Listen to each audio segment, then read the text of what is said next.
Assalamualaikum teman-teman yang saya kagumi. Sudah lama saya tidak mengisi channel saya.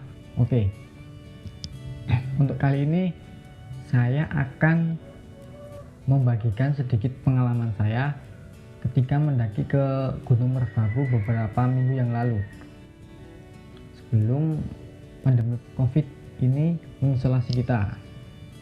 Oke, jadi saya mendaki dengan kawan lama, mungkin lebih tepatnya teman semasa SMK. Awalnya rencana ini digagas oleh teman saya, sebut saja namanya Sri. Sri ini seorang cewek.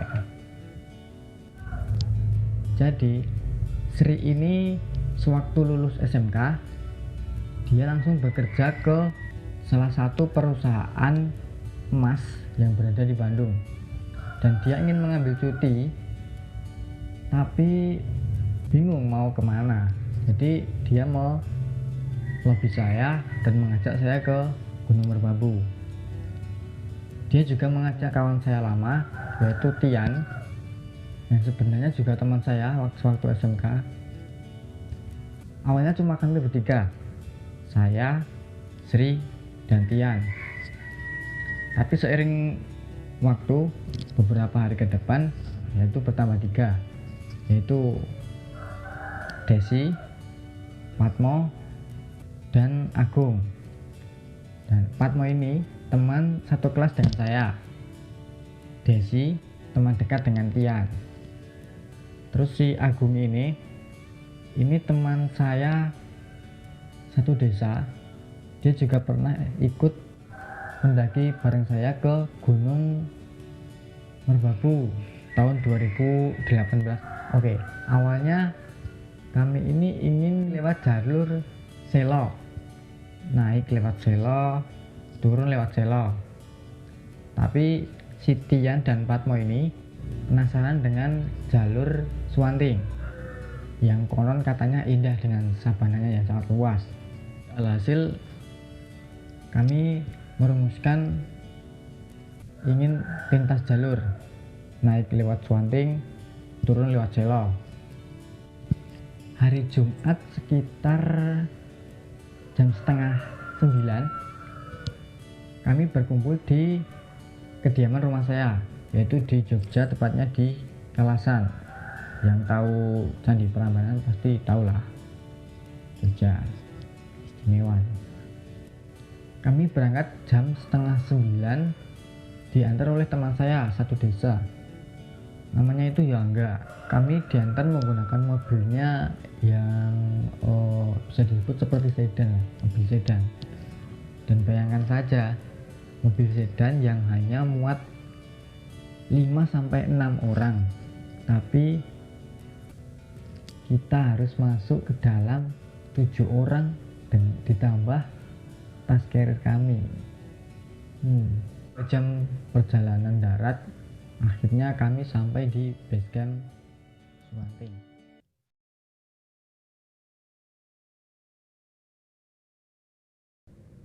Setelah menurunkan carrier, saya dan Tian langsung menuju loket untuk melakukan registrasi agar besok tidak terburu-buru, karena rencananya kami akan menginap di base camp dan mendaki esok harinya.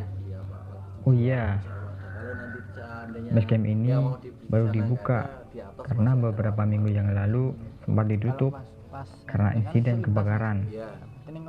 Jadi hanya ada beberapa puluhan pendaki yang datang.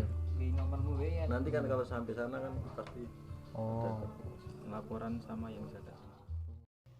Di tengah pandemi dan sebelum melanda wilayah kami, sebuah ide pun tercipta.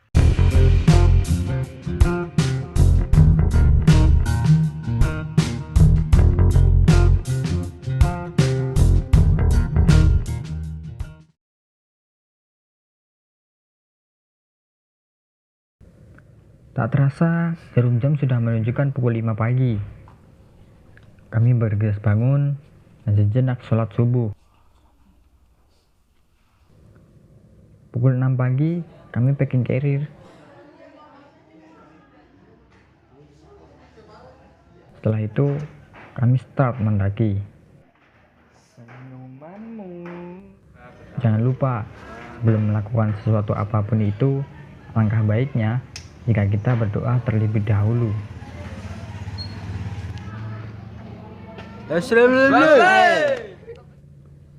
Alhamdulillah, pagi ini sangat cerah, diiringi matahari yang kian merangkak ke atas.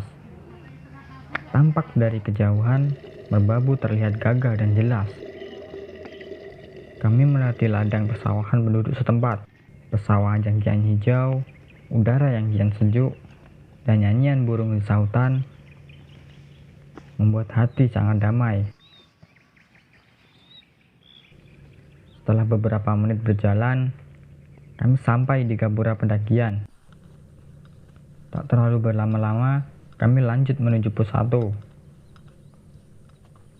Oh iya, di pos 1 kami menemukan matras yang tergeletak di dekat pohon.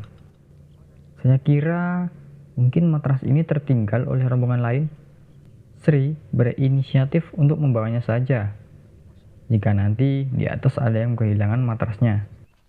Setelah di pos 1 dan sebelum sampai menuju pos 3, kami akan melewati beberapa pos lembah terlebih dahulu.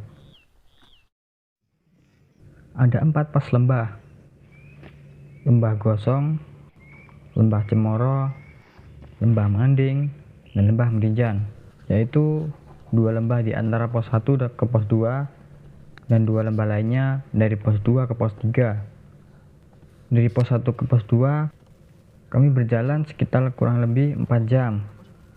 Ya, maklum, kami adalah pejalan santai karena kami juga tidak ingin tergesa-gesa.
Di pos 2 kami beristirahat sejenak. Wajar saja karena banyak energi yang terkuras. Bagaimana tidak, jalur yang kian terjal dan sengatan matahari yang kian tinggi. Kami segera bergegas lanjut berjalan. Baru beberapa menit berjalan, naasnya rintik hujan perlahan mulai berjatuhan. Mau tidak mau, mantel yang kami harap takkan keluar akhirnya harus terpakai sembari terus berjalan perlahan. Oh iya, selama di perjalanan, hujan sengaja mengeprank kami. Di jalur Swantik ini memiliki 2 sumber mata air, yaitu di area pos 2 dan tepat sebelum pos 3. Tapi di pos 2 ini air tak mengalir, mungkin saja ada di sebelum pos 3. Sementara pos air masih jauh. Tak terasa sekitar 3 jam, kami sampai di pos sumber air. Meski kondisi masih tetap sama. Selama berjalan, satu teman saya seringkali menggerutu. Kapan nih ada bonusnya?